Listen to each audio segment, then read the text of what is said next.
आज ये दो ही विषय है सत्संग के कि एक तो एक बार जो मालिक की शरण में आज आ गया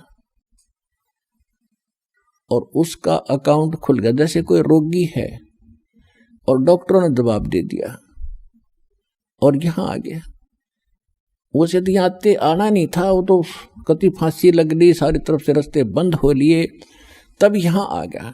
ये भी सौभाग्य उसका, उसको नाम मिल गया। अब जो इस उद्देश्य से आते हैं कि हमारा व्यक्ति ठीक हो जाए, फिर अच्छी बात है, और वो नाम ले गया, उसने भक्ति कर ली और उसकी मृत्यु होगी, तो वो उसका परमात्मा का बच्चा हो गया। अब आपको ये भी बताया था कि इस मंत्र, प्रथम मंत्र के लेने से और कुछ जाप करने से बहुत से मानव जीवन प्राप्त करने योग्य कर्म बन जाते हैं आपके। तो उसकी मृत्यु के तुरंत बाद मृत्यु भी होगी तो एक कमीज बदल का होगा, कुर्ता पजामा, आते फिर भक्ति मिलेगी। और ऐसे घर में जन्म लेगा जो पहले से भक्ति पर लगे पाओगे उसको। तो हम तो अपने स्वार्थ को काउंट करते हैं कि ये और जीवन धंधा करे कमावे, और यदि जब इसका कोई इलाज नहीं होता, कितना प्यारा बेटा हो बेटी हो और वो रोगी हो जाती है, ट्रीटमेंट करा के हम थक लेते हैं, तब आप ही कहते हैं भगवान इसकी माटी संगवा ले। अपने पुत्र को भी ये कहना पड़ जाता है भगवान इसने ठा ले तो अच्छा है, दुखी हो रहा है। अब जब तो भगवान ठावा नहीं हो तो काल ठावेगा बगैर नाम के, तय नाम लेकर जब ठा भी लिया तो भगवान ने ठावेगा फिर उसने, और फिर दोबारा जन्म देगा मनुष्य का। तो पिछले सारे पाप नाश करके उसको नए सिरे से भक्ति प्रारंभ करके उसके 2 जन्म में पारे कर देगा परमात्मा। तो कितना बड़ा पुण्य है, कितना बड़ा बेनिफिट आपको प्राप्त हुआ। दूसरी बात यह है कि यहाँ आने वाला चाहे कति सब जगह से हार चुका हो और सच्चे समर्पित भाव से, क्योंकि परमात्मा आत्मा का साथी है, इस मन का साथी नहीं है।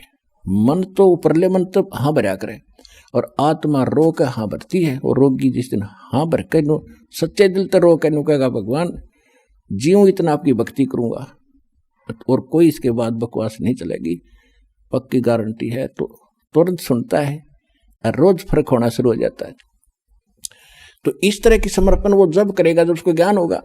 अब तो किसी के कहने से आ गया चलो वहाँ ठीक हो जाते हैं, चलो वहाँ ठीक हो जाते हैं, टीवी पर देखा फलाने ने कहा मैं ठीक हो गया, तो वो ठीक हुए, वो झूठ नहीं बोल रहे, वो यही मिल जाएंगे, आपने वैसे पूछ लियो घूमते फिरते।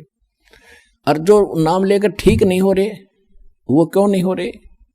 सतगुरु के दरबार में कमी कहे की ना, अनसमझ ना पावता तेरी चूक चाकरी मां। इसी कारण से उसको लाभ ना मिलेगा तो उसके अंदर कोई दोष है, उसकी कोई सेवा के अंदर समर्पण भाव में कमी है। और जब हम समर्पित हो जाते हैं तो हम समझ ले सभी पूजाओं को त्याग कर, सभी मर्यादाओं को त्याग कर एक मालिक के पथ पर, परमात्मा के द्वारा बताए मार्ग पर चलेंगे। तब हम आन उपासना बंद कर देंगे तो हम एक परमात्मा पर आश्रित हो गए। हम पहले ना जाने कितने खसम बना रहे थे, फलाना देवता पूज लो, फलाना पूज लो, गुग्गा पीर पूज लो, फलाना पूज लो, और अब हम एक खसम बनाएंगे, एक मालिक, एक पति, एक स्वामी, कबीर भगवान। और जब आप हृदय से स्वीकार कर लोगे इस परम पिता को, और फिर देखना पति भरता जमी पर जो जो धर पाव, समृत झाड़ू देत है ना काटा लग जावे। कहते हैं ऐसा भाव में जब आप आ जाओगे, कबीर साहब के अतिरिक्त कोई भगवान नहीं होगा आपके हृदय में, और अन्य किसी देव से झाड़ फूक कराने वाले से सपने में भी कोशिश ना करना, सोचना भी नहीं, तो आप पति भरता पद पाओगे। कहे कबीर सुनो भाई साधो, मैं तो हूं विश्वास में, विश्वास कर दिया तो मैं तेरे साथ हूं, अविश्वास रखेगा तो मैं तेरे साथ नहीं हूं, जैसा तू करेगा वैसा तुझे दे ही दूंगा। तो इस प्रकार यहां कमी नहीं रहेगी। कमी रहेगी तो आपकी कोई अपनी ही कमजोरी रहेगी, उसके निकालने के लिए ज्ञान सुनाए जाते हैं। तो यहां आने वाले व्यक्ति के दोनों हाथों में लाडू हैं, यहां भी सुख, उम्र भी बढ़ेगी और पूर्ण मोक्ष, सदा के लिए सुखी हो जाओगे। अब इसके लिए हमने गुरु की आवश्यकता पड़ती है। और क्या बताते हैं ये ज्ञान होने के बाद आपको ऐसी स्थिति महसूस होगी, सतगुरु के उपदेश का लाया एक विचार, जय सतगुरु मिलते नहीं जाते नरक दुआर।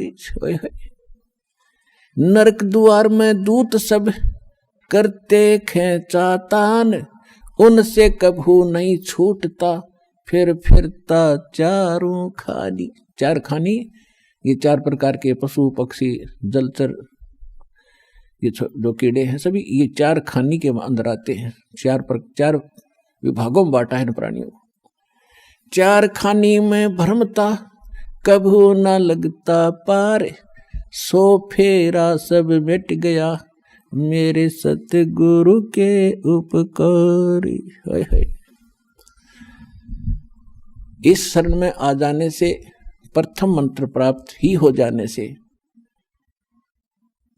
पहली बात तो कि जो नाम ले लेंगे फिर काल या मौत निकट नहीं आ सकती आपके।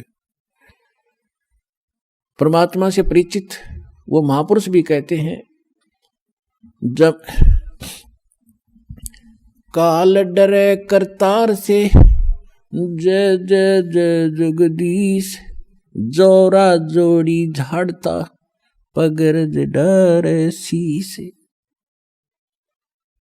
अब क्या बताते हैं, काल जो पीसे पीसना और जोरा है पनिहार, ये दो असल मजदूर हैं मेरे सतगुरु के दरबार। जोरा कहते हैं मौत को, क्योंकि पुण्यात्माओं इस अध्यात्म मार्ग के कुछ शब्द अलग होते हैं, तो इसमें समझना के लिए अब समझाया भी जाता साथ के साथ। जैसे गीता अध्याय नंबर 7 के श्लोक नंबर 29 में उसमें लिखा है कि जरा मरण मोक्षाय यतंती ते, वो ब्रह्म तत्विदु कृष्णम अध्यात्म च अखिल च कर्मम, के जो जरा और मरण से छूटने के लिए प्रयत्न करते हैं, वहां जरा माने है वृद्ध अवस्था और मरण माने मृत्यु। तो वो तत्परम से उस परमात्मा से परिचित हो चुके हैं, जो संसार की किसी और वस्तु की तरफ ध्यान जिसका नहीं जाता, भगवान जो दे दे उस पर सब्र करते हैं और अपनी भक्ति उद्देश्य रखते हैं, और जरा यानी बुढ़ापे के कष्ट और मृत्यु के कष्ट से जो बचने का प्रयत्न कर रहे हैं, वो उस भगवान से पहचान चुके हैं, सारे कर्म को पहचान चुके हैं। तो वहां जरा माने है मौत, वो जरा माने वृद्धावस्था। यहां जोरा बोला है कि जम जोरा जा से डरे, जोरा माने मृत्यु और काल के दूत। फिर यहां कहते काल डरे करतार से जय जय जगदीश, और जोरा ये मृत्यु, जोड़ी झाड़ता यानी परमात्मा के जूते झाड़ता है ये, यानी नौकर, असली नौकर है या मौत। और नौकर मालिक के हुक्म बिना कोई काम नहीं कर सकता। काल जो पीसे पीसना, पहले राजा लोगों के यानी नौकर पीसा करते थे। कहते ये काल, यहाँ का 21 ब्रह्मांड का स्वामी ब्रह्म, ये तो सतगुरु कबीर भगवान का जो सोच लो, पीसने वाला नौकर है जो सबके लिए व्यवस्था उससे करवा रहा है, ऐसे समझ लो। यानी ये नौकर है, उसके हुक्म से सब काज कुछ हो रहा है। और जोड़ा जोड़ी, जोड़ा माने मौत, जोड़ी माने जूते झाड़ता है। और पग रद डारे, शीश पैर के, परमात्मा के पैर के धूली को सिर पे लगाते। तो नौकर एक मालिक के बच्चों को हानि कैसे कर सकता है? तो आप हो गए उस मालिक के बच्चे जो शरण में आ गए। तो क्या कहते हैं, काल डरे करतार से जय जय जय जगदीश, और जोरा जोड़ी झाड़ता पगरज डरे शीश। काल जो पीसे पीसना, और ये जोरा है पनिहार। अब दूसरे शब्दों बता रहे, ये काल यहाँ का जो सबको खाता है, ये तो परमात्मा की चक्की पीसता है। और मौत भगवान का पानी भरती है। पानी भरना मतलब नौकरानी हुआ करती थी राजाओं के। और ये दो असल मजदूर हैं मेरे सतगुरु के दरबार, गरीबदास जी बता रहे हैं। तो आप उस परमात्मा की शरण में आ गए हैं।